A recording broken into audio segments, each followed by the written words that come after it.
оқырмандарым, міне біз баспанаға бағыт бағдарламасында бүгін қаржылық пирамидаға алданып қалмаудың жолдарын айттық, түрлі компанияларды айттық. Ерден Мырза да көрермендерге, инста оқырмандарға беретін негізгі кеңестеріңіз қандай? Маман ретінде, сіз тергеушісіз ғой, бірден сіз білесіз, қайсысы пирамида емес екенін. Қаншама оқырманға айтып жатсам да, біз алданып қала береміз. Жаңада бір көрермен хабарласады да, мен кірдім дейді, кәдімгі бір мақтанышпен бір компанияға бір керемет жұмысқа кіргенде айтып жатыр да, онымен қоймай 2 миллион кредит алған Индиго деді ме бір неге компанияға, иә? Сіздің маман ретінде беретін кеңестеріңіз қандай? Бұл қай қаржы пирамидасының да белгілері бастап уақытта көрінеді. Өйткені ол әрине жоғары банктер ондай өзінің мүмкіндігін алады. Бұл 2 есе, 3 есе жаңағы пайызбен жарнама пайыз төлейміз деген уәделерді. Бұндай жағдайда әрине кез келген адамда күдік болады. Жаңа жәбірленушілерге өздері де мойындайды ғой, күдік болды.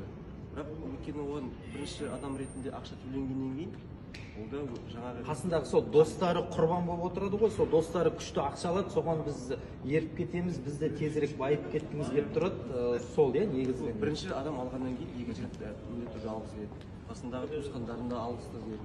Осы жаңағы жақсылық ойлаймын деп соңындағы жаңағы туысқандары, жақындары опық жеп қалып жатыр.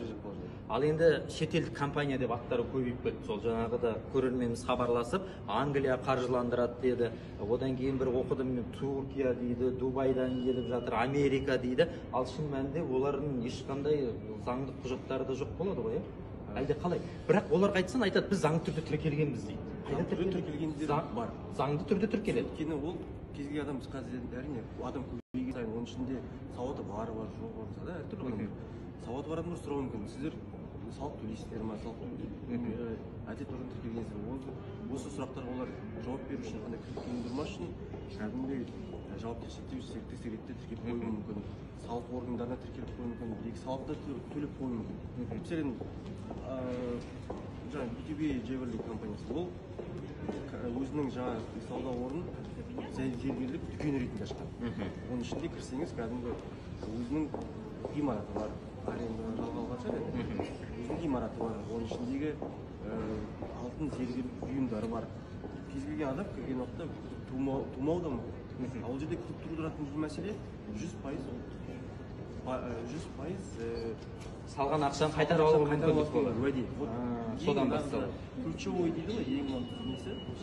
Ал адамдардың көбі арыз жаза бермейді, бізге бір қалай заңдық сауат дейміз бе, қаржылық сауаттың жетіспеуіне, әлде сол уәдені күтіп жүріп бір соңына дейін күте ме, не істейді? Неге адамдар соны біле тұра арызданбайды? Бізге мысалға қылмыстық іс қозғалып, жаңағы жәбірленушілер мысалы білеміз ғой, шақырғанның өзінде жаңағы бас тартатын азамат азаматшылар бар. Өйткені ол ақша мысалы айтты ғой 2 миллион салды. Әрине ол қазір жаңа қылмыстық іс қозғалып немесе қайтара алмай қаламын деген күдік бар, қорқыныш бар, сондықтан көбісі келе бермейді. Жақсы. Келуі мүмкін, жаңа артында өлеңде кредитке батып, жарық туысқандары қысқан уақытта ол кезде келуі мүмкін әрине. Рахмет Ерден Мырза, енді бізде студияда уақыт жетпей қалса, өстіп Инстаграм үшінде бағдарламамызды одан жазып жетіміз бар. Ұзын сөздің қысқасы мен үнемі айтатын, кемпір беріп қыз ала алмайсыздар, 50 беріп 100 ала алмайсыздар, осыны жаттап алыңыздар. Алматы облысында